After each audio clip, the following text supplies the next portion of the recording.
এবার কিন্তু সত্যি সত্যি একটা গুরুতর অভিযোগ, সেটা নাহিদ ইসলাম বলছেন যে রাজনৈতিক দলগুলো নির্বাচনকে ভাগ বাটোয়ারার নির্বাচনে পরিণত করতে চায়।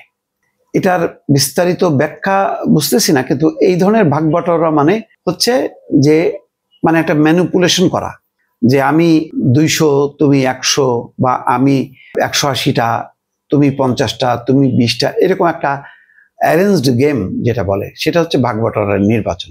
অর্থাৎ এটা নির্বাচনের নামে একটা প্রহসন। বিষয়টা কি তেমন? আপাতত কারা করবে, কার সাথে কারা করবে? এখন জামাত ইসলাম তাহলে কেন জোট করছে?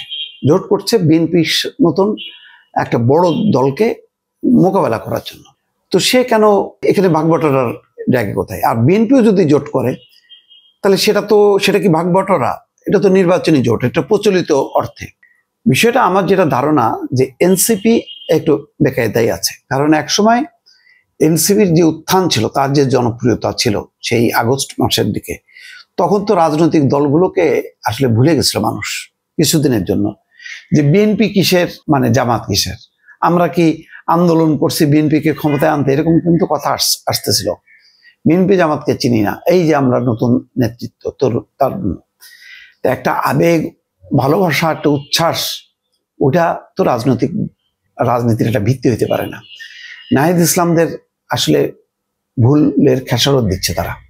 ভুল, ওই সময়ের যে উত্থান, ওই সময়ের যে একটা উচ্ছ্বাস, আবেগ, জনপ্রিয়তা, তাদের তারকা বনে যাওয়া, এটাকে মনে করছে যে পার্মানেন্ট। কিন্তু রাজনৈতিক বাস্তবতা মানে খুব কঠিন। দেখেন ওই আওয়ামী লীগ এত ঝড়ঝাপটার পরেও কতজন টলে গেছে যে না আওয়ামী লীগ খুব খারাপ, সুতরাং আমরা এখন আর আওয়ামী লীগ করবো না। আছে এরকম? নাই। উপদ্রব যেগুলি দেখতেছেন এগুলো হলো পিঠ বাঁচানোর জন্য। তারপরে বিএনপি 15 বছরে এমন অত্যাচার নির্যাতন, সরানো গেছে, সরানো যায়নি।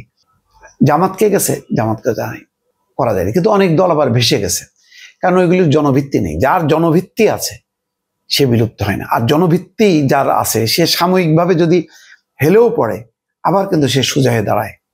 এই যে রাজনৈতিক দলগুলো প্রাথমিক দখল কাটায়, প্রাথমিক যে বদনামের বা দোষে দুষ্ট ছিল সেটা কাটায়, কিন্তু আবার তারা এখন দাঁড়ায় গেছে। এখন দেখেন সারা দেশব্যাপী আপনি যেখানে যাবেন বিএনপির প্রার্থীর কোনো অভাব নেই, একাধিক প্রার্থী, একটা জায়গায় 3জন 4জন করে, কতজন, মিনিমাম 1000 প্রার্থী তারা এখন ছুটতেছে প্রত্যাশী। কোনো জায়গায় 2জন 3জন 4জন। তো 300 আসনে যদি আপনি 3জন করেও ধরেন তাহলেও তো 1000-এর উপরে ছাড়া যায়, 3জন 4জন করে ধরলে। তা ধরেন প্রায় 1000 প্রার্থী কিন্তু এখন তারা দাবায় বেড়াচ্ছে সারা বাংলাদেশে। সেই জায়গায় এনসিপি কোথায়? এনসিপির সেই উচ্ছ্বাস কোথায়? এনসিপি তো এখন মিছিলের ডাক দিলে তো নিয়ম অনুযায়ী, তখনকার হিসাব অনুযায়ী 50,000 1 লাখ লোক নেমে যাওয়ার কথা, কিন্তু কোথায় এখন? টেনে টুনে আপনাকে হিসাব করতে হচ্ছে যে 1000 হলো, 2000 হলো, নাকি 4000 হলো, 5000 হলো, এই তো। আর নাই, কোথাও নেই। সারা বাংলাদেশে যান, কোথাও নেই। এখন এই জন্য তারা যেহেতু আবার কোনো জোটেও যেতে পারতেছে না, কোথায় যাবে? তারেক রহমান চায় এনসিপিকে আনতে, কিন্তু তার দলের যারা নেতারা তারা মনে করে না যে এটা প্রাসঙ্গিক না, অপ্রাসঙ্গিক হয়ে গেছে। কিন্তু তারেক রহমান একটা চায় যে এই শক্তির যেহেতু একটা অবদান আছে নিতে।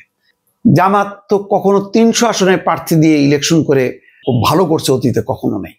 300 আসনেই তারা কখনো পূর্ণাঙ্গভাবে নির্বাচন করেনি। সেখানে তারা যদি এখন এনসিপিকে যদি বলে যাচ্ছে তোমরা 100 করো, তাহলে দুইটা জিনিস হবে, যে ওই 100 আসনে করার মতন ক্ষমতা এনসিপির নেই, আর জামাতে দিকে গেলে ওই একটা ট্যাগ লাগবে, সেই ট্যাগটাও তারা ভয় পায়। তারা একটা লিবারেল ডেমোক্রেসি প্র্যাকটিস করতে চায়। এই অবস্থায় জামাত একটা কিছুটা গাড্ডার মধ্যে পড়ছে। সেই কারণেই তার কাছে এখন মনে হচ্ছে যে ওই যে জামাতের জোট, বিএনপির জোট মিলায় একটা ভাগ বাটোয়ারা মতন নির্বাচন হচ্ছে, কিন্তু আসলে তা না। এই নির্বাচনটা হয়তো 100% প্রতিযোগিতামূলক হবে না, যেহেতু আওয়ামী লীগ নাই, কিন্তু এটা কম হবে না, এটা বলা যায় দর্শক।